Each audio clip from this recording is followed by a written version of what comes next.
Now we're talking a lot about how to keep the body safe in stretches, in yoga, in any activity, but a lot of these activities that require stretching, they ask you to forward fold, they ask you to bend forward into flexion. So if I do a straight standing forward fold, at some point my spine begins to round. I may want to do that, but the results of being overflexed many, many times during the day is not too good. We want to protect against a lot of overflexion, and especially if you're going to be doing vigorous yoga poses. I don't want to just go unconsciously into that amount of flexion, which requires us to work on the flexibility of the entire posterior chain. We talked about this in the other segment. The posterior chain of fascia runs from the foot to the buttock, through the back, up to the top of the head, and that's everything that resists me forward folding. The easiest place will stretch. If my lower back likes to stretch, that's where it's going to stretch. So I have to find a way to improve the mobility of the hamstrings, the calves, the thoracic spine, the neck, so that the lower back can stay safe.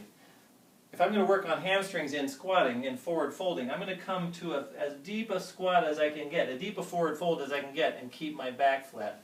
That means hinging at the hips. We've talked about how to help this. I'm going to come to where I can get as low as I can and rest my elbows. Once I'm there, I'm going to relax my body weight on the elbows, and then my stretch comes from just simply lifting the buttock bones by straightening the knees. Once I lift the buttock bones, the hamstrings get a stretch, but if I keep my elbows connected to my legs, my back's going to basically move with the legs. So I really don't go into any more flexion right there. So I nudge that stretch. It's also safe because I'm using my quads to straighten my knees. I mean, it's an active stretch. It's not a passive stretch. Safer because my muscles are deciding how much I can lengthen. So after 8 or 10 of these, my hamstrings have started to open up and I can tip forward farther with a flat back. That's the effect. And over several weeks or months, that would definitely be an improvement.